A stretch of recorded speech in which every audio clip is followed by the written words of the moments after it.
There's a particular kind of silence that lives in an empty room. It's not the quiet of peace, it's the quiet of absence. That's what I heard the morning I started packing. The walls seemed taller somehow. The echo of my footsteps bounced differently without the furniture. The window light was sharper, cutting through the space like it was trying to reveal something I'd missed all these years. 5 years. That's how long I'd lived in that apartment. And now, it was time to leave. You don't realize how much of your life hides in corners until you start putting it in boxes. The first box was labeled Kitchen.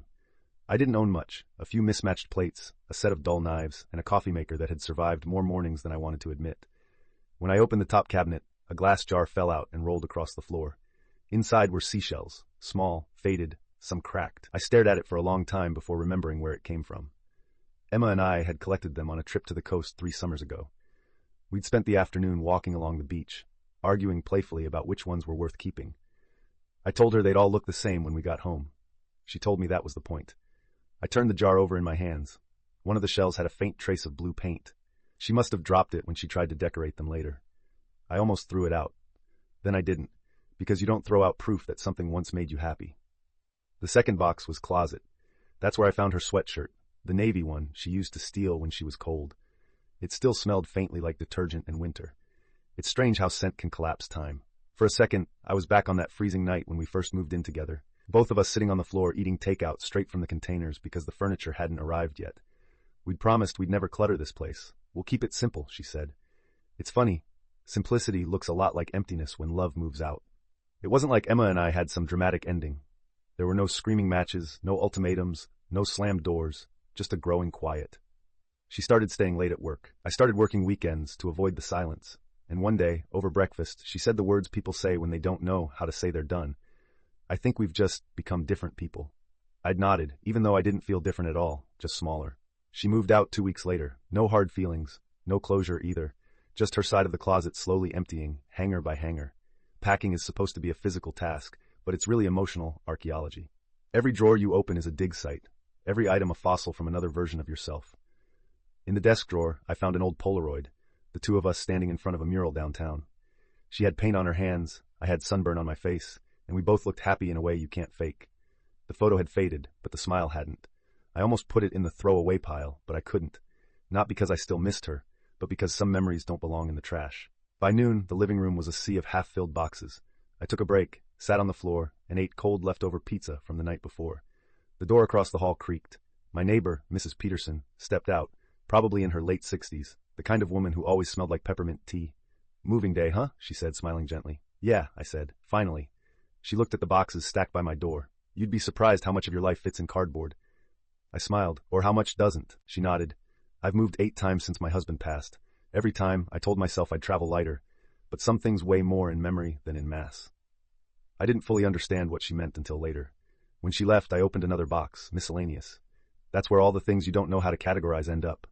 A cracked mug, a birthday card, a key to something I couldn't remember, and a movie ticket stub from the night Emma and I saw Before Sunrise.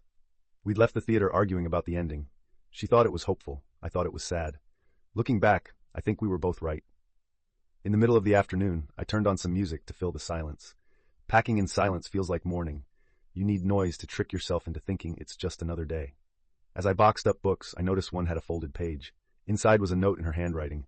"You can't plan when life changes. You can only choose who you are when it does." I remembered her writing that during one of her bad weeks, after her dad got sick, after she'd cried on the balcony at midnight, whispering that she didn't know how to do life without him. She was the kind of person who looked strong until she broke, and then she built herself back again quietly. I always admired that about her. The sun was setting by the time I finished the bedroom. That golden hour light made everything feel cinematic, like the end of something that deserved a soundtrack. I sat on the edge of the bed frame, watching the dust float in the glow. It hit me then. This wasn't just a move. It was a shift, from one version of myself to another. The version who believed love could outlast change was leaving, and someone new was taking his place. Someone less certain, but maybe more honest. Around 8 p.m., I opened the final cabinet, the one above the fridge. That's where I found the jar. Not the seashell one, another one. Inside were slips of paper folded small. It took me a second to remember. On New Year's Day 2 years ago, Emma and I decided we'd write down every good thing that happened that year and keep them in the jar. We called it the memory jar. I hadn't opened it since. I pulled out the first slip. March 9.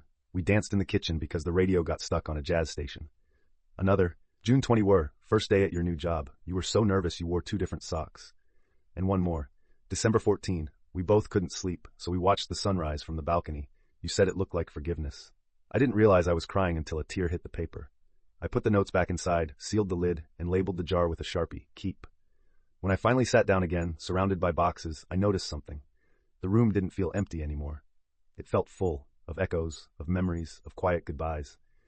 I realized then that maybe places never stop being ours. They just wait for us to outgrow them. That night, I slept on the floor, wrapped in a blanket, my head against a stack of boxes. I couldn't stop thinking about how 5 years of life had fit into these small containers, and how the next chapter hadn't even begun yet. Before I drifted off, I looked at the jar on the counter.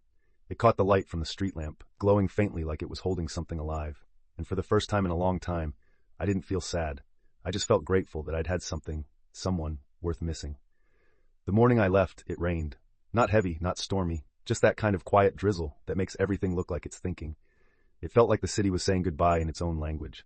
The movers were early. They worked fast, efficient, strangers dismantling 5 years of my life, piece by piece. By the time the last box was loaded, the apartment looked smaller, like I'd been borrowing it from time.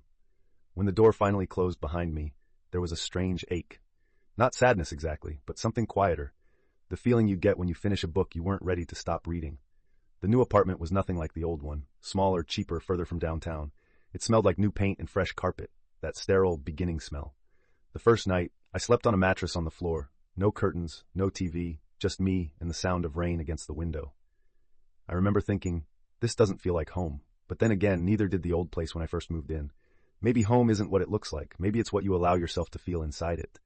Unpacking took longer than expected. I didn't label the boxes well enough. Miscellaneous could have meant anything. By day 3, I'd found my toothbrush in a box marked books. The memory jar sat on the counter. I hadn't opened it since the night before the move.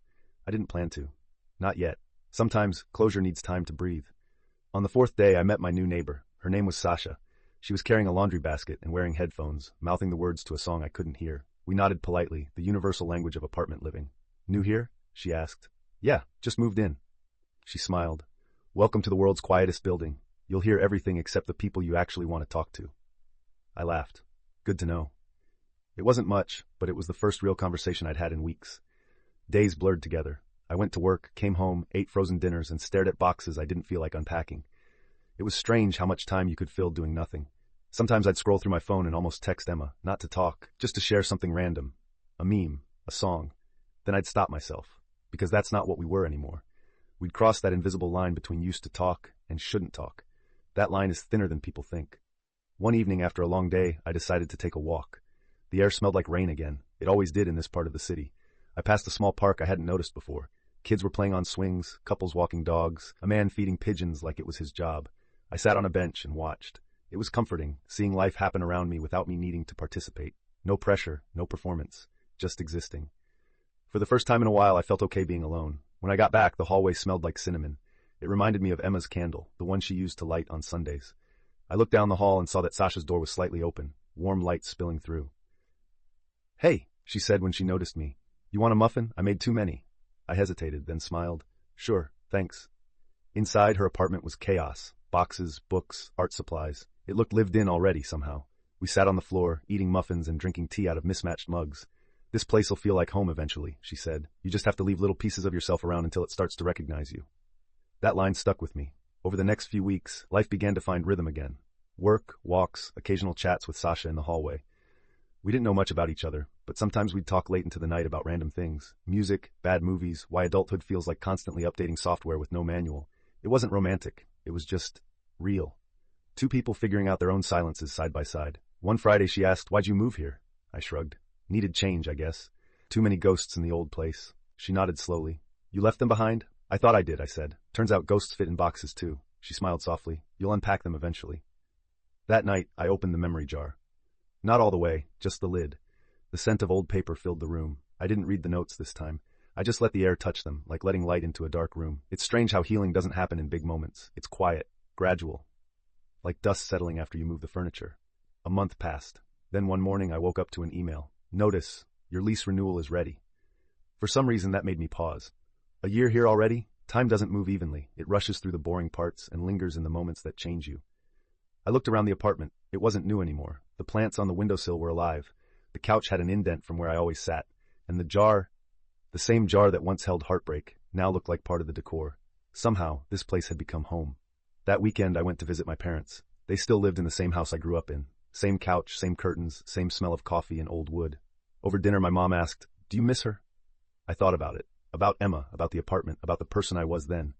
Sometimes, I said honestly, but not in the way I used to.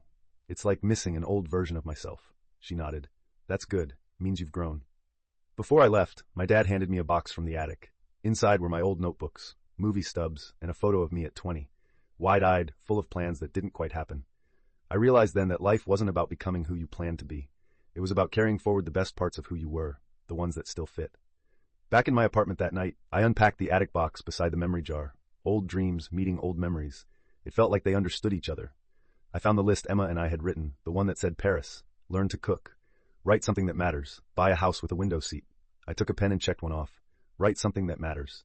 Because maybe this reflection, this quiet story was exactly that. A few weeks later, I got a letter. No return address. Just my name in familiar handwriting. Inside was a postcard, a picture of the sea. And on the back it said, Paris was beautiful. You were right. Broken things still shine. Take care of the jar, E. I smiled. I placed the postcard in the jar with the others. It didn't hurt this time. It just felt right. The next morning, I opened my windows and let the breeze in. The curtains fluttered, sunlight hit the floor, and the apartment smelled faintly of cinnamon and coffee. It felt alive, like the first deep breath after holding it for too long. I made breakfast, turned on music, and poured 2 cups of coffee out of habit. One for me, one for the memories. Then I laughed, because maybe, just maybe, I was finally ready to fill the jar again. This time, not with the past, but with everything still waiting to happen.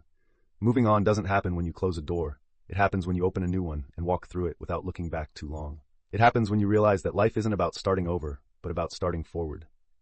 If this story reminded you of a move, a breakup, or a chapter that quietly ended, tell me in the comments. What did you keep from that time? What memory still follows you from place to place? Every story matters because every story is someone's proof that change can be survived. And if you're new here, welcome to Fictional Frame, where we tell real-life stories about the things we live through, the things we learn, and the things we never forget. Don't forget to subscribe so you never miss the next chapter, because sometimes the next story might just sound like your own. Until next time, keep your boxes light, your memories safe, and your heart open. This is Fictional Frame, where every story has a lesson worth living.